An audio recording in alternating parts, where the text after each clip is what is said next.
Hello दोस्तों, मैं आशीष कुमार अपने YouTube channel Bihar GK tricks में आपका स्वागत करता हूं। आज हम लोग मध्यकालीन भारत के इतिहास के अंतर्गत मुगल साम्राज्य के चौथे पार्ट को इस वीडियो में देखेंगे। तो यदि आप लोगों ने अब तक हमारा channel Bihar GK tricks subscribe नहीं किया है तो इसे सब्सक्राइब कर लें, साथ ही बेल आइकन को जरूर दबाएं। वीडियो को स्टार्ट करते हैं। तो आज का पहला प्रश्न है, प्रसिद्ध संगीतकार तानसेन किसके दरबार में थे? तो प्रसिद्ध संगीतकार तानसेन जो है अकबर के दरबार में थे।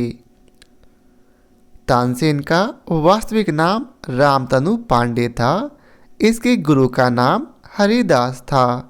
अकबर ने तानसेन को कंठाभरण वाणी विलास की उपाधि प्रदान की थी। अगला प्रश्न है, निम्नलिखित में से कौन सी एक किताब मुगल शाही परिवार की एक महिला ने लिखी है? तो कौन सी किताब? तो इसका उत्तर है हुमायूं नामा। हुमायूं नामा जैसी पुस्तक मुगल शाही परिवार की एक महिला ने लिखी है। हुमायूं नामा जैसी पुस्तक की रचना हुमायूं की बहन गुलबदन बेगम ने की थी। इस पुस्तक के पहले भाग से बाबर के इतिहास के बारे में जानकारी मिलती है, तो वहीं दूसरे भाग से हुमायूं के इतिहास के बारे में जानकारी मिलती है। अगला प्रश्न है, वह प्रसिद्ध जैन आचार्य कौन थे जिनको अकबर ने बहुत सम्मानित किया था? तो इसका उत्तर है हरिविजय सूरी। हरिविजय सूरी जो कि प्रसिद्ध जैन आचार्य थे जिनको अकबर ने बहुत सम्मानित किया था। अकबर ने जैन विद्वान हरिविजयन सूरी को जगत गुरु की उपाधि प्रदान की थी। अब अगला प्रश्न है, निम्नलिखित में से कौन जहांगीरी चित्रकार थे? नीचे दिए गए कोड से सही उत्तर चुनिए। तो इसका सही उत्तर है ऑप्शन बी अर्थात अबुल हसन और अकारिजा। ये जो दोनों थे जहांगीरी चित्रकार थे। अबुल हसन एवं अकारिजा जहांगीर कालीन चित्रकार थे, तो वहीं मीर सैयद अली एवं अब्दुस सम्मद जैसे चित्रकार मुगल बादशाह अकबर के दरबार में रहता था। यह दोनों चित्रकार फारस का रहने वाला था। हुमायूं के साथ भारत आया था। अगला प्रश्न है, निम्न में से किसने मनसबदारी व्यवस्था का सूत्रपात किया था? तो किसने किया था? तो अकबर ने। अकबर ने मनसबदारी व्यवस्था का सूत्रपात किया था। अकबर की मनसबदारी व्यवस्था मंगोल नेता चंगेज खां की दशमलव प्रणाली पर आधारित थी। मनसब के जारी होने का उल्लेख 1577 से मिलता है। अगला प्रश्न है, निम्न में से किन मुगल सम्राटों ने स्वयं अपनी आत्मकथा लिखी थी? तो इसका उत्तर है ऑप्शन बी अर्थात बाबर और जहांगीर, इन दोनों ने स्वयं अपनी आत्मकथा लिखी थी। मुगल सम्राटों में बाबर एवं जहांगीर ने अपनी आत्मकथा लिखी थी। बाबर ने अपनी आत्मकथा तुर्की भाषा में लिखा था, तो वहीं जहांगीर ने अपनी आत्मकथा फारसी भाषा में लिखा था। अगला प्रश्न है, पर्सिया के शाह और मुगलों के बीच झगड़े की वजह खालिस्तान के नियंत्रण को लेकर थी, अर्थात किसके नियंत्रण को लेकर थी? तो इसका उत्तर है कंधार के नियंत्रण को लेकर। पर्सिया के शाह और मुगलों के बीच झगड़े की वजह कंधार के नियंत्रण को लेकर थी। कंधार को भारत का सिंह द्वार कहा जाता था। यह सैनिक एवं सामरिक दृष्टि से महत्वपूर्ण स्थान था। अगला प्रश्न है, औरंगजेब ने दक्कन में निम्नलिखित में से किन दो राज्यों को जीता था? तो किन दो राज्यों को? तो इसका उत्तर है बीजापुर एवं गोलकुंडा को।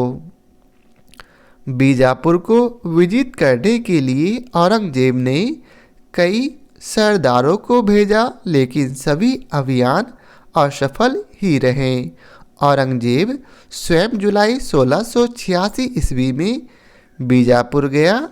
22 सितंबर 1686 ईस्वी को बीजापुर ने आत्मसमर्पण कर दिया। बीजापुर राज को मुगल साम्राज्य में सम्मिलित कर लिया गया। बीजापुर के पतन के पश्चात औरंगजेब ने गोलकोंडा पर आक्रमण किया। अक्टूबर 1687 ईस्वी में गोलकोंडा के स्वतंत्र कुतुब शाही राज का अंत हो गया। अगला प्रश्न है, चांदी का सिक्का रुपया सर्वप्रथम किसने चलाया था? तो इसका उत्तर है शेरशाह सूरी ने। चांदी का सिक्का सर्वप्रथम शेरशाह ने चलाया था। उसका चांदी का रुपया 178 ग्रेन का था और तांबे का दाम 380 ग्रेन था। अगला प्रश्न है, अबुल फजल ने आईने अकबरी में कुछ मुगल कलाकारों के नाम दिए हैं जो मुगल शिल्पशाला में कार्यरत थे। उसके द्वारा दी गई सही संख्या निर्दिष्ट कीजिए। तो इसका उत्तर है 17। अकबर के राजकाल में 17 प्रधान कलाकार थे, जिनमें 13 हिंदू थे। अगला प्रश्न है, शेरशाह सूरी कहाँ उपज का केवल चतुर्थांश भूमि कर के रूप में लेता था? तो यह कहाँ लेता था? तो यह मुल्तान में। सन 1543 ईस्वी तक शेरशाह ने मुल्तान के बलूचियों के विद्रोह का दमन कर दिया और मुल्तान पर अधिकार कर लिया, किंतु वसूली के मामले में शेरशाह ने नरमी बरती और राज की मांग को घटाकर उपज का 1/4 कर दिया। अगला प्रश्न है, सासाराम में शेरशाह सूरी का मकबरा? तो इसका उत्तर है एक तालाब से घिरा हुआ है। कनिंघम ने शेरशाह के मकबरे को ताजमहल से भी सुंदर कहा है। झील के बीच में एक चबूतरे पर बना हुआ शेरशाह का यह मकबरा निसंदेह भारत की श्रेष्ठतम इमारतों में से एक है। अब अगला प्रश्न है, ससगनी सिक्का किसके राजकाल में प्रचलित हुआ था? तो यह सिक्का जो है फिरोज शाह तुगलक के राजकाल में प्रचलित हुआ था। ससगनी 6 जीतलों का एक विशेष सिक्का था, जिसका संबंध अफीफ ने विशेष रूप से फिरोज शाह तुगलक के साथ जोड़ा है। अगला प्रश्न है, सन 1605 ईस्वी में कुल मुगल सूबे कितने थे? तो इसका उत्तर है 15। अकबर ने अपने साम्राज्य को 12 प्रांतों में बांटा था। उसके राजकाल के अंत में इसकी संख्या बढ़कर 15 हो गई। प्रांत निम्न थे: आगरा, इलाहाबाद, अवध, दिल्ली, लाहौर, मुल्तान, काबुल, अजमेर, बंगाल, बिहार, अहमदाबाद, मालवा, बरार, खानदेश और अहमदनगर। अगला प्रश्न है, मुगल राजस्व प्रशासन की शब्दावली में जमी पायमुदा शब्द का क्या तात्पर्य है? तो इसका तात्पर्य है पैमाइश की हुई भूमि। जर्मी पायमुदा शब्द का तात्पर्य पैमाइश की हुई भूमि से है। अगला प्रश्न है, राबिया उद दौरानी का मकबरा कहाँ बनाया गया था? तो यह मकबरा जो है औरंगाबाद में बनाया गया था।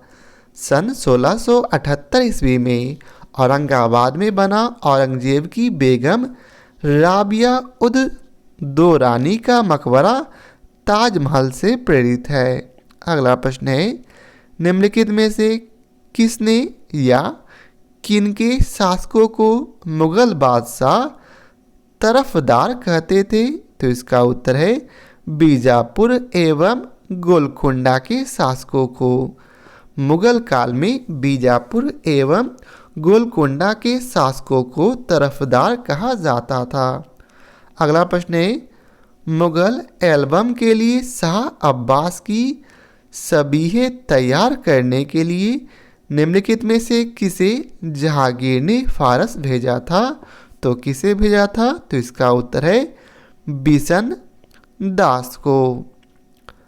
बिशन दास जब फारस से शाह अब्बास और उसके परिवार के सदस्यों तथा दरबार के चित्र बनाकर लौटा तो जहांगीर उसके काम से संतुष्ट हुआ। अब अगले प्रश्न में आपको मिलान करना है, तो आप लोग प्रश्न को ध्यानपूर्वक पढ़कर इसका मिलान कर लें। यदि आपको और समय चाहिए तो वीडियो को पॉज कर लें। तो आइए चलिए जानते हैं इसका सही कोड क्या है। तो इसका सही कोड है ऑप्शन बी। अब आइए चलते हैं इसके विस्तार को पढ़ते हैं। गुलबदन बेगम की रचना हुमायूं नामा है। हुमायूं नामा का पहला भाग बाबर के इतिहास से संबंधित है और दूसरा भाग हुमायूं के हालात का बयान करता है।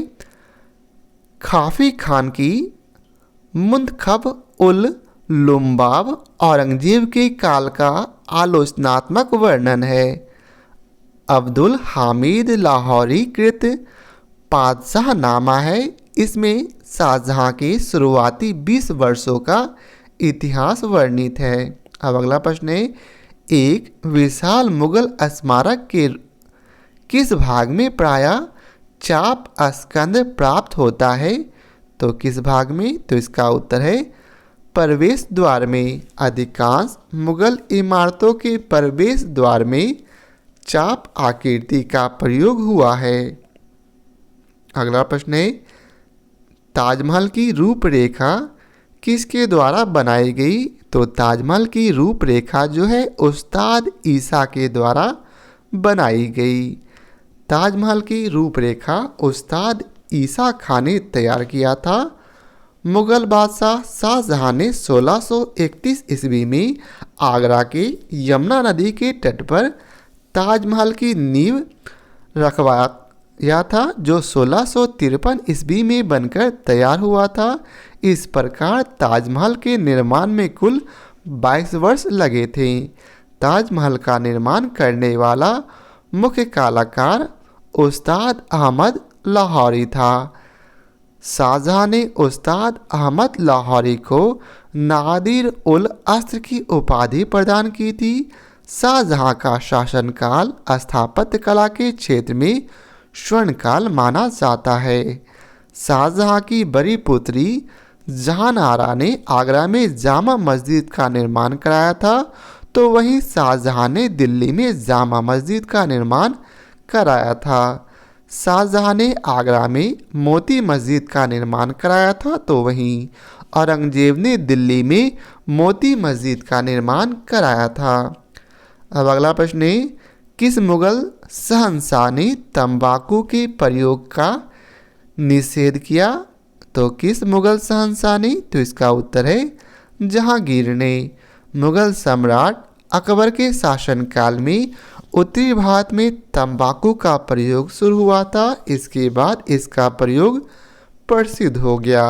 1618 ईस्वी में जहांगीर ने इसके उपभोग तथा धूम्रपान पर प्रतिबंध लगा दिया। बाद में औरंगजेब ने भी तंबाकू पर प्रतिबंध लगा दिया था तथा कॉफ़ी और अल्कोहल को भी इस सूची में शामिल कर दिया।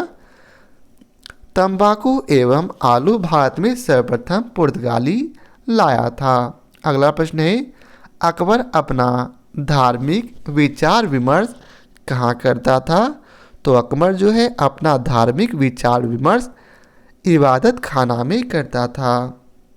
अकबर अपना धार्मिक विचार विमर्श इबादत खाना में करता था। अकबर ने अपनी राजधानी फतेहपुर सीकरी में 1575 ईस्वी में इबादत खाना की स्थापना किया था, जिसमें सभी धर्मों के विद्वान आते थे और धार्मिक प्रश्न पर विचार विमर्श किया करते थे तथा जो सही होता था उसे स्वीकार करते थे। अकबर ने 1579 ईस्वी में मजहर की घोषणा की थी। अकबर को मजहर जारी करने की प्रेरणा अबुल फजल एवं फैजी से मिला था। मजहर का घोषणा पत्र शेख मुबारक ने तैयार किया था।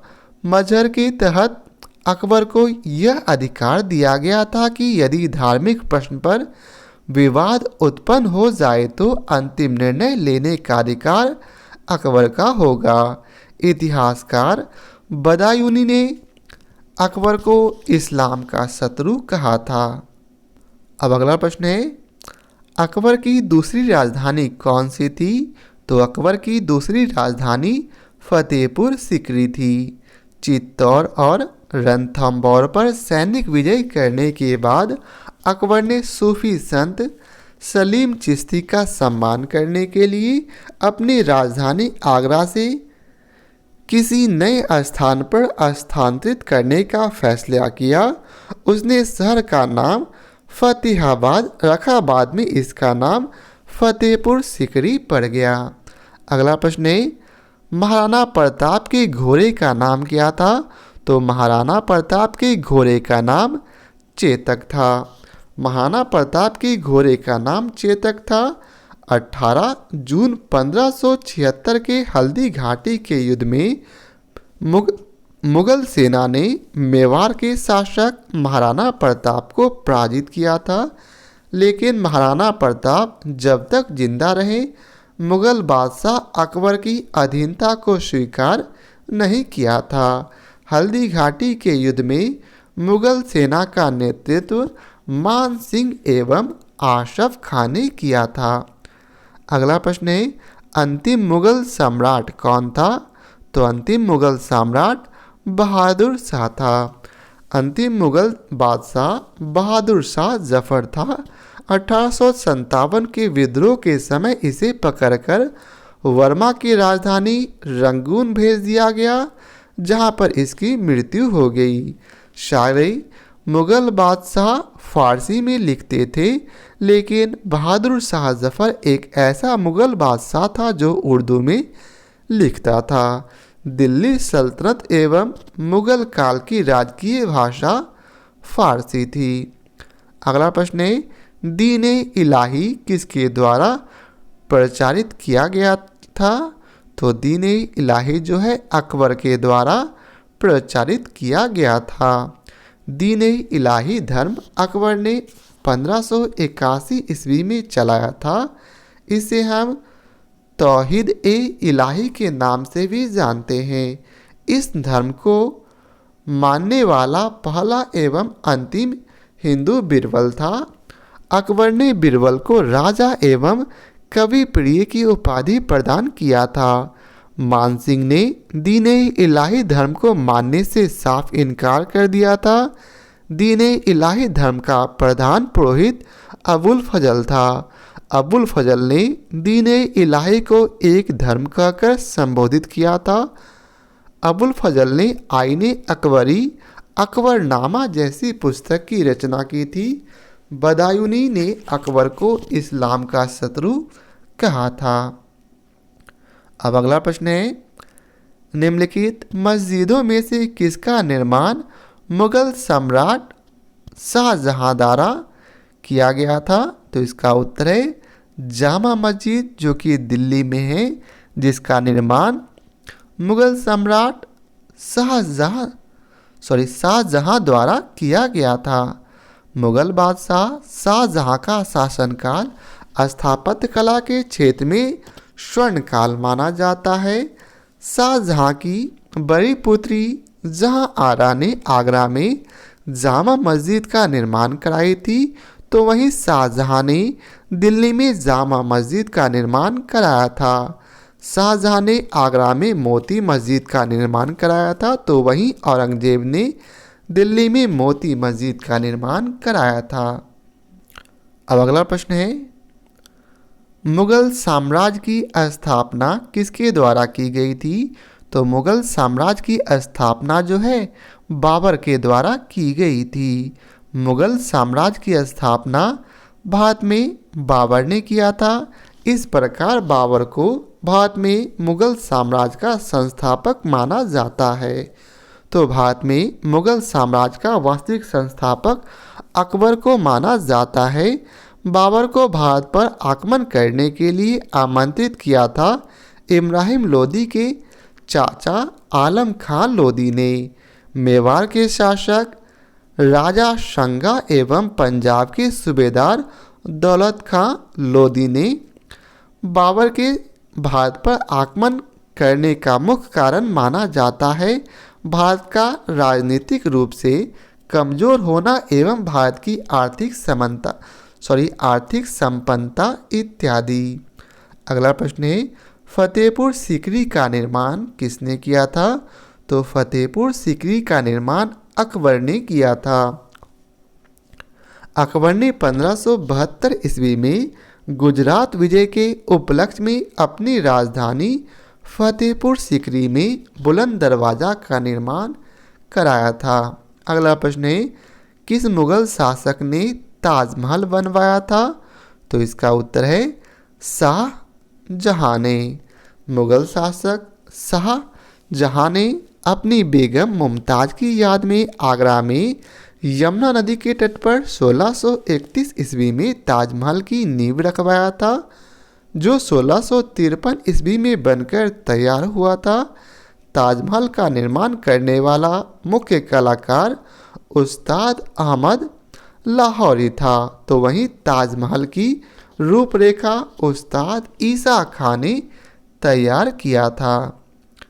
अब अगला प्रश्न है, लाल किला लगभग 200 वर्षों के लिए भारत के मुगल सम्राट का निवास स्थान था। यह किसके द्वारा बनाया गया था? तो यह जो है शाहजहां के द्वारा बनाया गया था। दिल्ली के लाल किले का निर्माण शाहजहां ने कराया था। शाहजहां का काल स्थापत्य कला के क्षेत्र में स्वर्ण काल माना गया है। शाहजहां की पुत्री जहांआरा ने आगरा में जामा मस्जिद का निर्माण कराया था, तो वहीं शाहजहां ने दिल्ली में जामा मस्जिद का निर्माण कराया था। शाहजहां ने आगरा में मोती मस्जिद का निर्माण कराया था, तो वहीं औरंगजेब ने दिल्ली में मोती मस्जिद का निर्माण कराया था। अब अगला प्रश्न है, अहमदनगर की किस रानी ने बादशाह अकबर का विरोध किया था? तो इसका उत्तर है चांद बीबी ने। अगला प्रश्न है, जहांगीर भारत का किस नंबर का मुगल बादशाह था? तो यह जो है भारत का चौथे नंबर का मुगल बादशाह था। जहांगीर भारत का चौथा मुगल बादशाह था। भारत में मुगल वंश की स्थापना बाबर ने किया था। बाबर के बाद हुमायूं गद्दी पर बैठा था। हुमायूं के बाद अकबर गद्दी पर बैठा था। अकबर के बाद जहांगीर गद्दी पर बैठा था। अकबर का शासनकाल साहित्य के लिए प्रसिद्ध था। जहांगीर का शासनकाल चित्रकला के लिए प्रसिद्ध था, तो वहीं शाहजहां का शासनकाल स्थापत्य कला के लिए स्वर्णकाल माना गया है। अब अगला प्रश्न है, कौन भारत के तीसरे मुगल सम्राट थे? तो इसका उत्तर है अकबर जो है भारत के तीसरे मुगल सम्राट थे। अगला प्रश्न है, निम्न में से कौन फतेहपुर सीकरी में एक ऐतिहासिक स्मारक नहीं है? तो इसका उत्तर है गोल गुंबज जो है यह फतेहपुर सीकरी में नहीं है। बुलंद दरवाज़ा, इबादत खाना एवं पंचमहल जैसी ऐतिहासिक स्मारक फतेहपुर सीकरी में स्थित है, तो वहीं गोल गुंबज बीजापुर में स्थित है।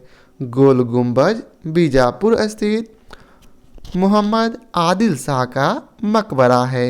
अगला प्रश्न है, 15वीं सदी में बाबर ने किस खेल को भारत में लोकप्रिय बनाया? तो किस खेल को? तो पोलो को। अगला प्रश्न है, निम्नलिखित में से मुगल सम्राटों जिन्होंने भारतीय उपमहाद्वीप पर शासन किया था का उल्टा सही अनुक्रम अर्थात अंतिम से पहले कौन सा है?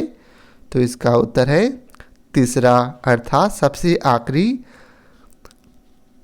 बहादुर शाह द्वितीय, उसके पहले औरंगजेब, उससे पहले शाहजहां का शासनकाल और उससे भी पहले अकबर का शासनकाल था।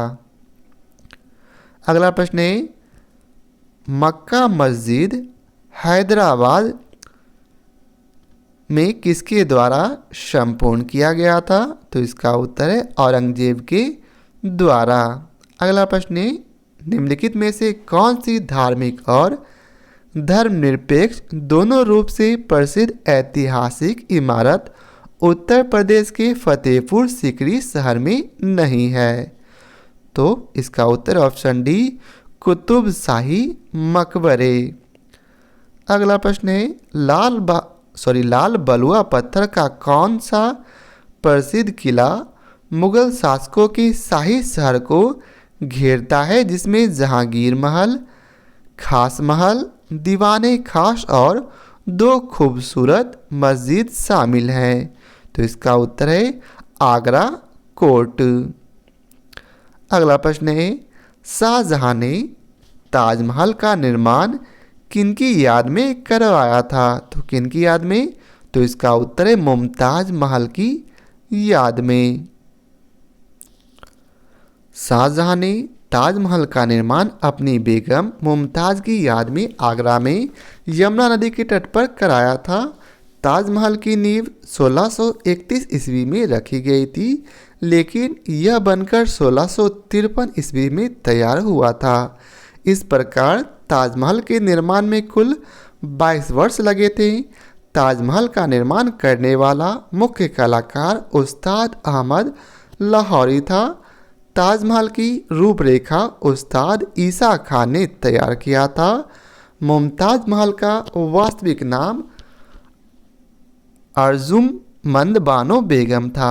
अगला प्रश्न है, वर्ष 1526 में पानीपत का युद्ध बाबर और किन के बीच लड़ा गया था? तो इसका उत्तर है बाबर और इब्राहिम लोदी के बीच। पानीपत का प्रथम युद्ध 21 अप्रैल 1526 ईस्वी को हुआ था। इस युद्ध में बाबर ने इब्राहिम लोदी को पराजित किया था। पानीपत के प्रथम युद्ध में बाबर के जीत का मुख्य कारण माना जाता है बाबर का योग्य नेतृत्व, तोप का प्रयोग एवं तुलगामा नीति। अगला प्रश्न है, बीबी का मकबरा किसके द्वारा बनाया गया था? तो इसका उत्तर है औरंगजेब के द्वारा। औरंगजेब की पत्नी का नाम दिलरास बानो बेगम था। इसे रबिया उद दौरानी की उपाधि दी गई थी। औरंगजेब अपनी बेगम का मकबरा महाराष्ट्र के औरंगाबाद में बनवाया था। इसे बीवी का मकबरा एवं द्वितीय ताजमहल के नाम से भी जानते हैं। अगला प्रश्न है, बाबर का पुत्र कौन था? तो बाबर का पुत्र हुमायूं था। बाबर के 4 पुत्र थे, हुमायूं, कामरान, अस्करी एवं हिंदाल। हुमायूं अपने भाइयों में सबसे बड़ा था, तो वहीं हिंदाल अपने भाइयों में सबसे छोटा था। बाबर की मृत्यु के बाद उसका बड़ा पुत्र हुमायूं गद्दी पर बैठा था। अगला प्रश्न है, आगरे के किले को किसके द्वारा बनवाया गया था? तो इसका उत्तर है अकबर के द्वारा। अकबर ने आगरा के किले का निर्माण कराया था। अकबर ने आगरा में फतेहपुर सीकरी का निर्माण कराकर अपनी राजधानी बनाया था। अकबर ने अपनी राजधानी फतेहपुर सीकरी में 1572 ईस्वी में गुजरात विजय के उपलक्ष्य में बुलंद दरवाजा का निर्माण कराया था।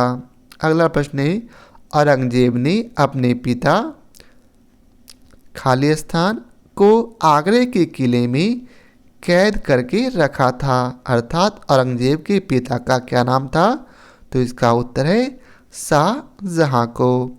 औरंगजेब ने अपने पिता शाहजहां को आगरा के शाह बुर्ज में कैद कर दिया था। इसके कैदी जीवन में एकमात्र सहारा उसकी बड़ी पुत्री जहानारा थी। शाहजहां को आगरा में मुमताज को कब्र के बगल में दफनाया गया था।